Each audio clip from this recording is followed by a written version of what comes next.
করলাম, তাহলে ওই লাআল্লাকুম তাত্তাকুন, ওই পরহেজগারের গুণ আমাদের ভেতরে আসেনি। তেমনি ভাবে আল্লাহ সুবহানাহু ওয়া তাআলা রমজানের পরে আরেকটি ইবাদত রয়েছে, কুরবানি, আছে কিনা? এই কুরবানির দ্বারাও আল্লাহ রাব্বুল আলামিন আমাদেরকে কি শিক্ষা দিলেন? যে কুরবান করা, আল্লাহর জন্য তোমার জান মাল যা কিছু রয়েছে, তোমার সময়, তোমার জান, তোমার মাল, এই সবগুলো আল্লাহর জন্য কুরবানি করে দিতে হবে। আর এটাই হলো ইন্না সলাতি ওয়া নুসুকি ওয়া মাহইয়ায়া ওয়া মামাতি লিল্লাহি রাব্বিল আলামিন। আমার নামাজ, আমার সময়, আমার জান, আমার কুরবানি, এই সবগুলো একমাত্র আল্লাহ রাব্বুল আলামিনের জন্য।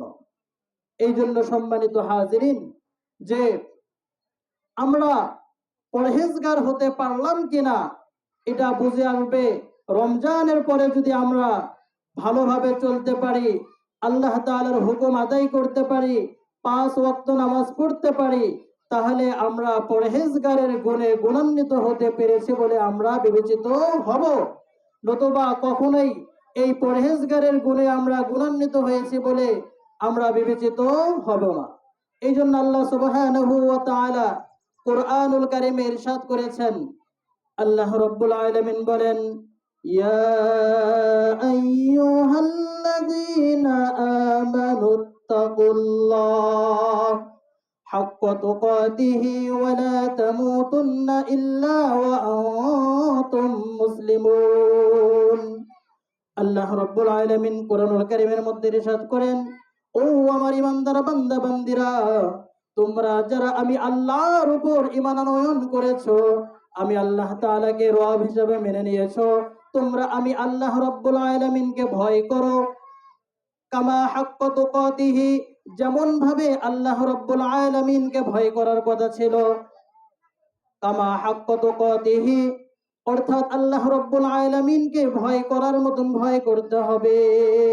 যেমন ভাবে সাহাবায়ে কিরামরা আল্লাহ রাব্বুল আলামিনকে ভয় করেছিলেন, এমন 10 জন সাহাবী যাদের সামনে জনাবে বিশ্বনবী সাল্লাল্লাহু আলাইহি ওয়াসাল্লাম দুনিয়ার বুকে জান্নাতের সার্টিফিকেট দিয়েছেন, দুনিয়ার বুকে জান্নাতের সুসংবাদ দিয়েছেন, এমন 10 জন সাহাবী আল্লাহর রাসূল সাল্লাল্লাহু আলাইহি ওয়াসাল্লাম বলেন, ক্বালান নবিয়্যু সাল্লাল্লাহু আলাইহি ওয়াসাল্লাম আবু বকর ফিল জান্নাহ, উমর ফিল জান্নাহ, উসমান ফিল জান্নাহ, আলিয়ুন ফিল জান্নাহ, তালহা ইবনে উবাইদুল্লাহ ফিল জান্নাহ, আব্দুর রহমান ইবনে আউফ ফিল জান্নাহ।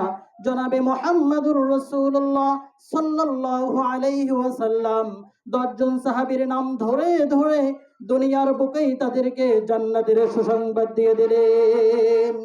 ওই 10 জন সাহাবীর মধ্যে একজন সাহাবীর নাম হলো আবু বকর। 10 জন সাহাবীর নামের মধ্যে একজন সাহাবীর নাম কি? আবু বকর রাদিয়াল্লাহু তাআলা আনহু। জনাবে মুহাম্মদুর রাসূলুল্লাহ দুনিয়ার বুকে জান্নাতের সুসংবাদ দিয়ে দিলেন। এত বড় একজন সাহাবী, এতটা সত্ত্বেও দিলের ভেতরে এত পরিমাণ আল্লাহ তাআলার ভয় রাখতেন, দিলের ভেতরে আল্লাহ তাআলার তাকওয়া এমন ভাবে রাখতেন।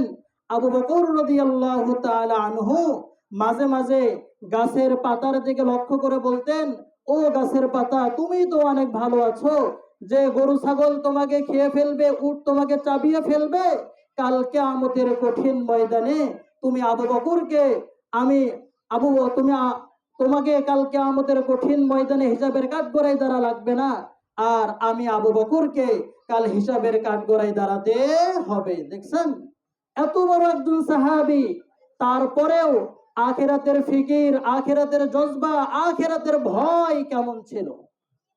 আজকে যদি আমরা লক্ষ্য করি, 5 ওয়াক্ত নামাজ আদায় করলেই মনে করি আমি জান্নাতে যাব না, যাবে কে? 5 ওয়াক্ত নামাজ আদায় করলাম, প্রতিবেশীর হক আদায় করলাম না। 5 ওয়াক্ত নামাজ আদায় করলাম, দিল থেকে হিংসা বিদ্বেষ দূর করলাম না। এই নামাজ যে ইবাদত গুলো আছে, এই ইবাদত গুলো দ্বারা কাল কিয়ামতের কঠিন ময়দানে আপনি পার পাবেন না। তেমনি ভাবে খলিফাতুল মুসলিমিন হযরত ওমর, এত বড় একজন সাহাবী, অর্ধজাহানের বাদশাহ, রাষ্ট্রপ্রধান হযরত ওমর রাদিয়াল্লাহু তাআলা আনহুর ভিতরে আল্লাহ সুবহানাহু ওয়া তাআলার ভয় কেমন বিদ্যমান ছিলেন। দেখেন, হযরতে ওমর ফারুক রাদিয়াল্লাহু তাআলা আনহুর একটি উপমা আমি আপনাদেরকে দিয়ে দিচ্ছি। আজকে ঈদের দিন, আজকে কিসের দিন? ঈদের দিন। এই ঈদের দিনে আমরা সকলেই আনন্দিত, উৎফুল্ল, সকলেই খুশি। ধনী, গরিব, শ্রমিক, চাকরিজীবী, যে শ্রেণীর বর্ণের লোক হই না কেন, আমরা সকলেই আনন্দিত, উৎফুল্ল, দিলের মধ্যে একটা আমাদের খুশি রয়েছে। হযরত ওমর ফারুক রাদিয়াল্লাহু তাআলা আনহু যখন সকলেই ঈদের দিনে আনন্দে ব্যতিব্যস্ত, সকলেই ঈদের দিনে আনন্দেই আত্মহারা হয়ে রয়েছে, হযরত ওমর ফারুক রাদিয়াল্লাহু তাআলা আনহু দেখা গেল ঘরের এক কোণার মধ্যে অঝরে কান্না করতেছেন, চক্ষু বয়ে পানি পড়তেছে, জোরে জোরে ফুফিয়ে ফুফিয়ে কান্না করতেছেন। লোকেরা জিজ্ঞাসা করলেন, ওমর, আপনি খলিফাতুল মুসলিমিন, অর্ধজাহানের বাদশাহ, আপনি আজকে কান্না করতেছেন? আজকে তো একজন গরিব খেটে খাওয়া মানুষ, কামলা মজুর যারা রয়েছে, সকলেই আনন্দে উৎফুল্ল, আত্মহারা, অথচ আপনি অর্ধজাহানের বাদশাহ, অর্ধজাহানের বাদশাহ হওয়া সত্ত্বেও আপনি কান্নায় ভেঙে পড়তেছেন কেন?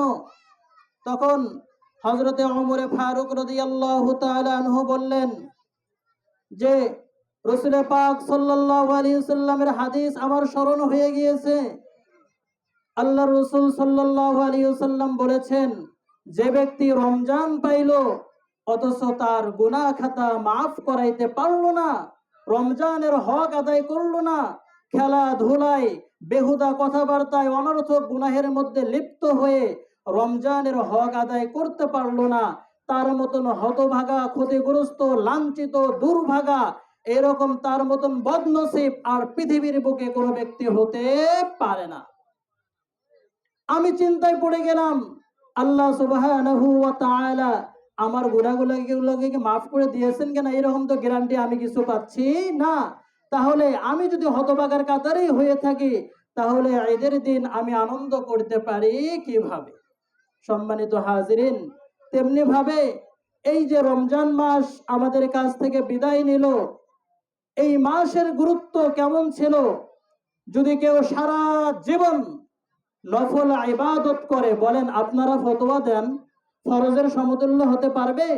রমজান মাসে নফলগুলা ফরজের কাতারে চলে যায়, ফরজগুলা 70টা ফরজের কাতারে চলে যায়, যে ইবাদতের ধামাকা অফার এখন বন্ধ হয়ে গিয়েছে। সম্মানিত হাজিরিন, এই রমজান মাসে যারা রমজান মাসকে ভালোভাবে আমরা আদায় করতে পেরেছি, তারা আমরা সম্মানের কাতারে চলে গেলাম। আর যারা রমজান মাসের হক আদায় করতে পারি নাই, গুনাহের দ্বারা রমজান মাসকে কাটিয়ে ফেলেছি, অনর্থক কথাবার্তায় রমজান মাস কাটিয়ে ফেলেছি, তারাবি আদায় করিনি, রমজান মাস ভালোভাবে আদায় করিনি, আসলে আমরা সম্মানের কাতারে পৌঁছতে পারি নাই, আমরা লাঞ্ছিতর কাতারে পড়ে গিয়েছি। কেননা আল্লাহর রাসূল সাল্লাল্লাহু আলাইহি ওয়াসাল্লাম আপনার জন্য বদদোয়া করেছেন, জিবরিল বদদোয়া করেছেন, স্বয়ং আল্লাহ তাআলা বদদোয়া করেছেন। এই জন্য সম্মানিত হাজিরিন, যে সাহাবায়ে কিরামরা আল্লাহ রাব্বুল আলামিনকে এত বেশি ভয় করতেন, ভয় করার পরেও তাদের দিলের মধ্যে এই কথা বিদ্যমান ছিলেন যে জান্নাতের সার্টিফিকেট পাওয়ার পরেও, সুসংবাদ পাওয়ার পরেও তাদের ভেতরে আল্লাহ তাআলার ভয় এই পরিমাণ বিদ্যমান ছিল।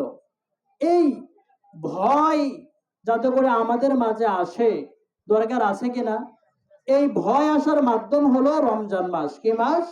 রমজান মাস, যাতে করে আমরা তাকওয়াওয়ালা হতে পারে, মুত্তাকি হতে পারে, পরহেজগার হতে পারে। আর তাকওয়ার মূল ভিত্তি হলো আইয়ুতা ওয়ালা ইউসা। আপনি সর্বক্ষেত্রে, সর্ব সেক্টরে, সর্ব জায়গায়, যে কোনো বিষয়ে হোক না কেন, পুরা পৃথিবী উল্টে যেতে পারে, পুরা পৃথিবী এদিক সেদিক মাচাগার হয়ে যেতে পারে, কোনো দিকে ভ্রুক্ষেপ করার সময় নাই। আইয়ুতাআ ওয়ালা ইউসা, একমাত্র কেবলমাত্র আপনাকে আল্লাহ তাআলার অনুগত্যশীল হতে হবে, আল্লাহ তাআলার ফরমাবরদারি করতে হবে, তার নাফরমানি করা যাবে না।